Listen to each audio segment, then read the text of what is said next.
ઉપલેટા મામલતદાર દ્વારા આગેવાનો સાથે અમાનવીય વર્તન કરતા હોય તેમની સામે પગલાં લેવા. ઉપલેટા શહેર કોંગ્રેસ દ્વારા મામલતદાર ઓફિસ સામે ધરણા કરી મામલતદાર મારફત જ આ આવેદનપત્ર. ઉપલેટા શહેર અને ગ્રામ્ય વિસ્તારના કોંગ્રેસના કાર્યકરો બેઠા ધરણા પર. ઉપલેટા મામલતદાર નિખિલ મહેતા કોંગ્રેસના કાર્યકરો સાથે ભેદભાવ રાખતા હોવાના આક્ષેપ. નિખિલ મહેતા દ્વારા કચેરીના કામ અર્થે જતા કોંગ્રેસના કાર્યકરોને આગેવાનોને કલાકો સુધી બેસાડી રાખવામાં આવે છે. ઉપલેટા મામલતદાર કચેરી સામે કોંગ્રેસના આગેવાનો બેઠા ધરણા પર.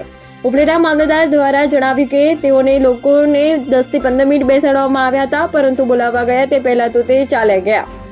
કૃષ્ણકાંત ચોટાઈ, શહેર કોંગ્રેસ પ્રમુખ, ઉપલેટા તાલુકાના મામલતદાર તરીકે મહેતા સાહેબે 1 મહિના પહેલા ચાર્જ સંભાળ્યો.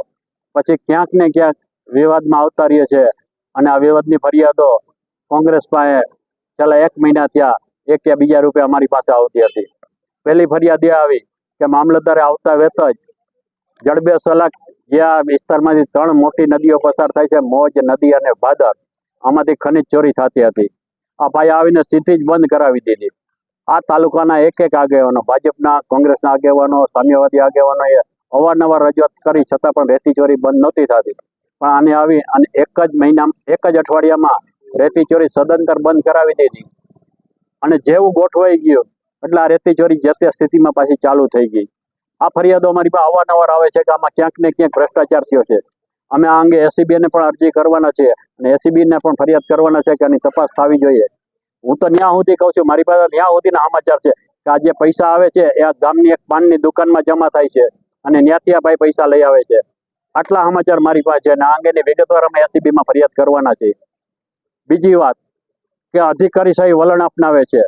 4-5 દિવસ પહેલા સ્વામિનારાયણના સંતો એમને મળવા આવ્યા ત્યારે સંતોને એમ કીધું કે હું આ તાલુકાનો રાજા છું, મારું ઈચ્છા પડે એમ હું કરું. ભાઈ તું રાજા નથી, આ પ્રજાનો નોકર છે અને આ પ્રજાના પૈસાથી તારું પેટ ભરાય છે. આ રીતે અધિકારશાહી રાખવી એ વ્યાજબી નથી. આ હજી તો અમારી પાસે આવી વાતો આવતી તે દરમિયાન અમારા આગેવાન રામસિંહભાઈ વામરોટીએ એને રજૂઆત કરવા આવ્યા, તેમને મુલાકાત ન આપી અને એમની સાથે એમને બેસાડી રાખ્યા 1 કલાક. આ ફરિયાદો પણ અમારી પાસે આવતા અમારા જે ધરણા કરવા પડ્યા છે. આજે અમે કોંગ્રેસના ઉપલેટા તાલુકા અને શહેરના આગેવાનો સાથે ધરણા ઉપર બેઠા છે.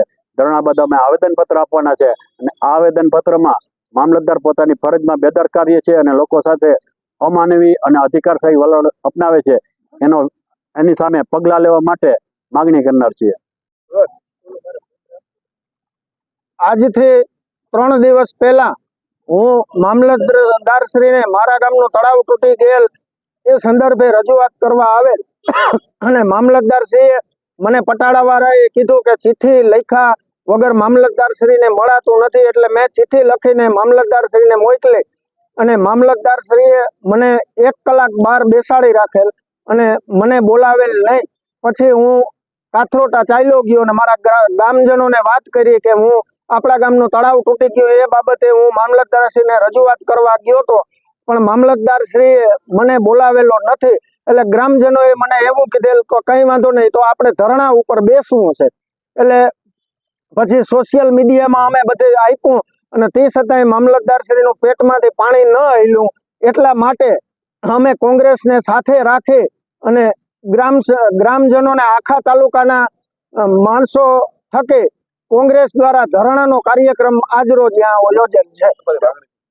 અમારી માંગણી મારા ગામનો તળાવ 19 સાથે જે 19 વરસાદ થયેલ હતો એમાં તૂટી ગયેલ હતું એ તળાવ બનાવવાની માંગણી છે અમારી.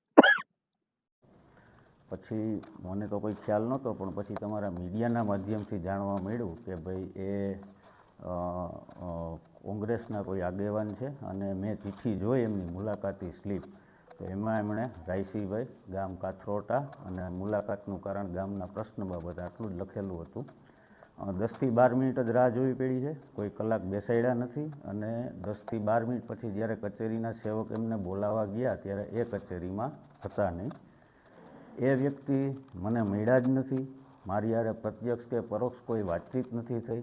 એટલે જે આક્ષેપો કરવામાં આવે છે કે તોછડું વર્તન કર્યું, અમાનવીય વર્તન કર્યું, તો મને મળ્યા જ નથી, મારી સાથે કોઈ પ્રકારની વાતચીત જ નથી થઈ, તો તોછડા વર્તનનો કે અમાનવીય વર્તનનો કોઈ સવાલ આવતો નથી. નિડર, નિષ્પક્ષ તેમજ પ્રજાપ્રિય ન્યૂઝ નેટવર્ક એટલે કે BN news Gujarati. BN news ગુજરાતીના ફેસબુક પેજને સર્ચ કરી લાઇક તેમજ ફોલો કરો.